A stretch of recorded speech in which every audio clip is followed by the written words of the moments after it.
दिन कैलाश पर्वत पर माँ दुर्गा ध्यान मग्न बैठी थीं। उनके चेहरे पर करुणा और गहरी उदासी झलक रही थी।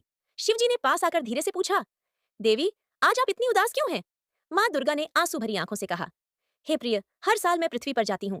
भक्त मेरे लिए घर सजाते हैं, फूल दीप संगीत से मेरा स्वागत करते हैं। 9 दिन तक मुझे अपनी माँ मानकर, बेटी मानकर, बहन मानकर पूछते हैं। मुझे प्यार और सम्मान देते हैं। वो क्षण भर रुकी, फिर स्वर भारी हो गया। पर जैसे ही पूजा पूरी होती है, वो मुझे नदी में विसर्जित कर देते हैं। जिस मूर्ति में उन्होंने मुझे बसाया, उसे जल में बहा देते हैं। उनके चेहरे पर मुस्कान होती है, पर मेरे हृदय में पीड़ा। ऐसा लगता है जैसे मैं केवल कुछ दिनों की मेहमान हूँ।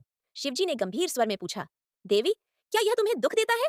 माँ दुर्गा ने धीमी मुस्कान दी और बोली, हाँ प्रिय, दुख इस बात का नहीं कि वे मूर्ति को विसर्जित करते हैं।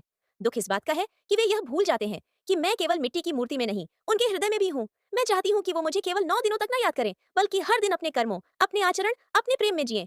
तभी मैं सच में उनके साथ रहूंगी। उनकी आंखों से आंसू छलक पड़े। इसलिए हे महादेव, अब मेरा मन नहीं करता कि मैं पृथ्वी पर जाऊं। जब तक वे मुझे मिट्टी की मूर्ति मानेंगे और विसर्जन के बाद भूल जाएंगे, तब तक मेरा हृदय घायल होता रहेगा।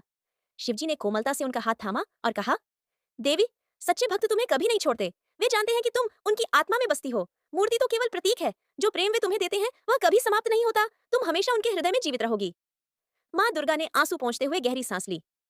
सही कहते हो स्वामी, मैं मिट्टी की मूर्ति में नहीं, बल्कि उनके विश्वास और भक्ति में हूँ। फिर भी यह वेदना मेरी है, और मैं चाहती हूँ कि एक दिन हर भक्त समझे कि मैं उनका हिस्सा हूँ, विसर्जित नहीं, बल्कि हमेशा उनके साथ हूँ।